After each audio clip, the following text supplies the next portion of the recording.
Hello.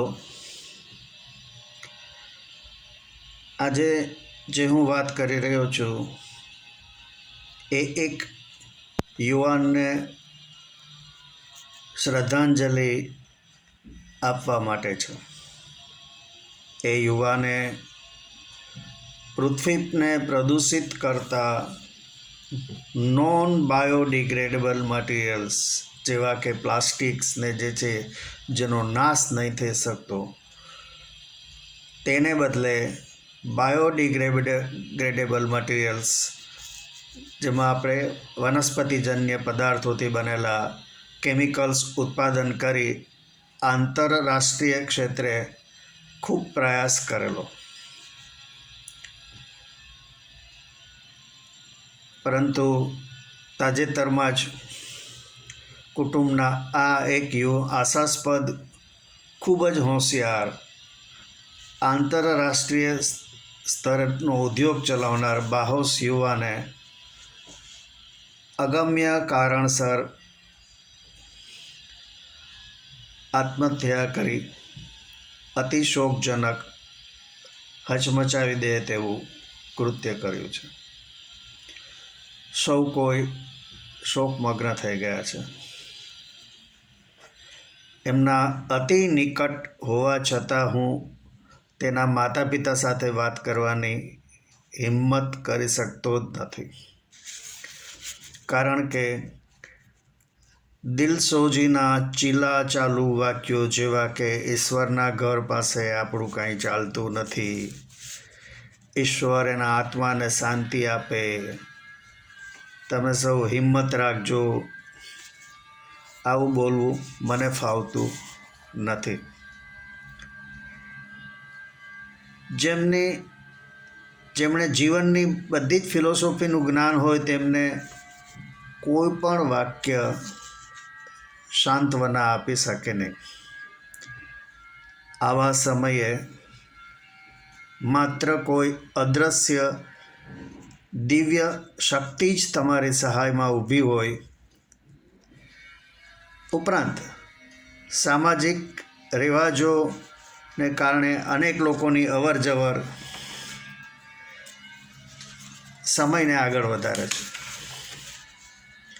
અને કહેવાય છે ને કે દુઃખનું ઓસડ દાડા, એટલે કે time is a healer of all wounds. મને બરાબર યાદ છે કે ગણેશ ઉત્સવ દરમિયાનમાં તે યુવાને મારી સાથે ફોન પર વાત કરી પોતાના જીવનની 2 નિષ્ફળતા બાબત નિરાશા વ્યક્ત કરી હતી. મેં કહ્યું, મારી પાસે તો નિષ્ફળતાનું ઘણું જ મોટું લિસ્ટ છે, છતાં પણ હરિકૃપાથી મારું ગાડું ચાલે છે. આમ આપણા જીવનની ગાડી ગતિમાન હોય અને આપણે ઘણા આયોજનો બાબત વિચારતા હોઈએ છીએ.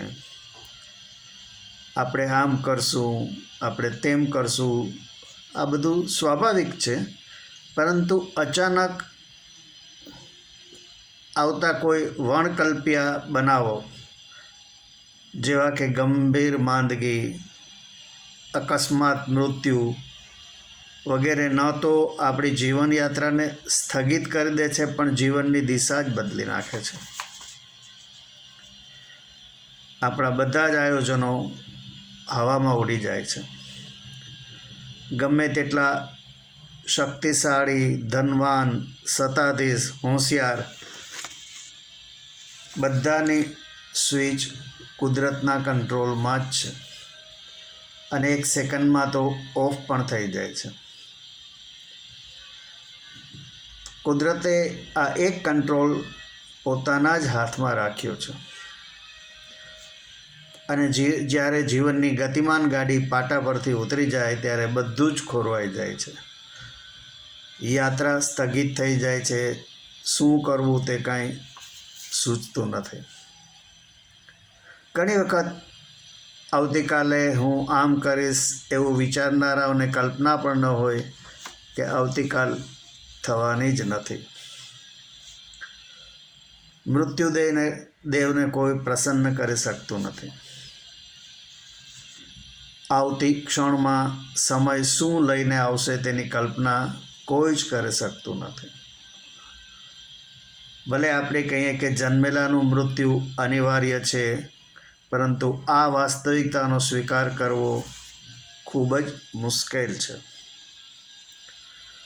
1971ની ફિલ્મ આનંદમાં રાજેશ ખન્નાનો એક પ્રસિદ્ધ ડાયલોગ હતો કે જિંદગી और मौत ऊपर वाले के हाथ में है जहाँ पना, हम सब तो रंगमंच की कठपुतलियाँ है जिनकी डोर ऊपर वाले की उंगलियों में बंधी है, कब कौन कैसे उठेगा ये कोई नहीं बता सकता.